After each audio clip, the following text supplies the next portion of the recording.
Hello, welcome to Tabletop CP. And under instruction from Jessica, our Director of Channel Content, we are going to be releasing our weekly Patron game preview to the channel at large this week. So normally this is something that patrons get to see every Wednesday. It's just a quick video that talks about the game we're going to play. We showed the board setup, go over the forces we're going to use, talk about the mission, stuff like that. So we're going to put it out there for the whole channel this week to see, just as a little teaser of the kind of stuff you can get when you join our Patreon, among many other things. So this week we are going to be playing a game of Sharp Practice. We don't normally have a schedule of games. We just kind of play what we feel like, and I felt like we haven't played Sharp Practice for a while, so that's what we're going to play. And I haven't picked a mission for this week yet. It'll probably be just something out of the book. I don't know if I'm going to have time to come up with something special, but I might. So we'll have to stand by and see what the mission itself is. So the board, we're going to be using our Sicily mat from Geek Villain, and we're using almost all of our snake rail fencing. I was able to line all the roads with snake rail fencing on both sides, and even had a little bit left over. So I think we've officially reached the point where we have enough snake rail fencing. Other than that, there's going to be some wheat fields, trees, just your standard Sharp Practice board, but also enough space to get some of these big forces we're going to be using, which we'll see when we look at the forces, to give them enough space to maneuver and operate. So that is the board, and let's go ahead and look at the forces. So the first force we'll look at tonight is the British force. So as usual, I don't do any points. I don't really plan any of this. I just kind of look through the box and decide what haven't we used in a while, what might be a little bit different to do than we didn't do last time. And I decided for the British, we're going to go really line heavy. We're going to have 4 groups of redcoats with a level 3 leader and a level 1 sergeant. We're also going to have a group of a mob of 12 Indians led by Son of Magua. And debating whether bringing maybe a second leader to go with them, where they could break up and become 2 skirmish units, but I don't know, that might make them a little too powerful. I'll think about it. Otherwise, I'll just run as the big mob. It's not as good as the skirmish guys, but it's still pretty good. So that would keep in with the theme of our big groups of guys. So we're really only going to have 1 group of skirmishers in this, and that's going to be a group of dismounted dragoons. And we'll have Lieutenant Dan command those guys. And there's also going to be the light cannon as well. So that is 5 leaders for the British. Again, I don't know what the points is, but that formation of redcoats is going to be quite a few points.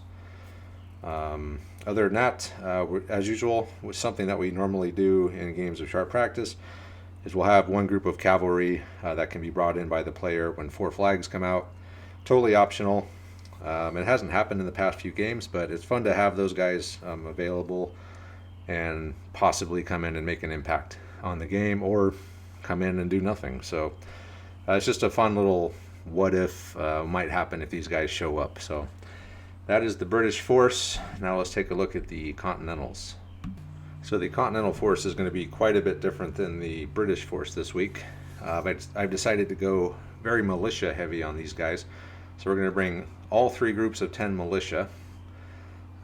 Points wise, I know I said I don't use points, but I still like in my head to try to keep it somewhat balanced. So I think we might buff these guys up a little bit, maybe with a special rule or something, maybe good shots, or I don't know, maybe give them something just to kind of boost their points, because point wise they're a lot cheaper than the redcoats and there's fewer of them, so they're going to need something. I don't want them just to be crappy militia. I want them to be good militia, so we'll maybe buff them up somehow. We're also of course going to have Wadsworth and his rangers, so those guys are awesome. They have all the bells and whistles, light infantry, bayonets, good shots, everything. So those guys are super awesome. We're also going to have 2 groups of Continental light infantry skirmishers who are also very good, but they don't have rifles, they just have muskets. And there's also going to be a Continental light cannon as well. So I believe that is 6 leaders. The militia are going to be commanded by level 2 or probably a level 3 and then a level 1 sergeant. So six leaders on the board. So they have 1 more leader, 1 more unit than the British have. And they got some really pretty pricey skirmish units, which hopefully will balance things out a little bit point wise. And of course they're also going to have their militia cavalry actually, they're not going to be militia cavalry. They're going to be Continental dragoons. So, and they will also come in on 4 flags, just like the British, totally optional. So that is the Continental Force. Again, I don't have the mission. I'll think of something, or I'll just pull one out of the book. But should be an interesting game, interesting map, lots of space, but plenty of cover all over the place between the wheat fields and the trees and the fences, of course. So I'm hoping for a good game. I like to say we've never had a bad game of sharp practice, and I don't think we still ever have. So, with that being said, this one should be a good game as well. So, yeah, that's it for the preview. We will be doing Tabletop CP live, or I'm sorry, Tabletop CP After Dark this Friday at 19:30 Pacific time, as we always do. So if you want to come in and say hi, maybe do some painting or something, and just watch the game and hang out with us and interact, we would love to have you guys. And we're always happy to see everyone show up and just be here for the game. So with that being said, I will say thanks to all of you, all the people who are watching this, and the subscribers and the patrons, especially. And if you want to get this kind of content every week, you can join the Patreon, and you can get this and and a bunch of other stuff as well. So with that, I'll go ahead and call this one for the night. I'll say thanks for watching. Hope to see you guys Friday, and we'll see you then.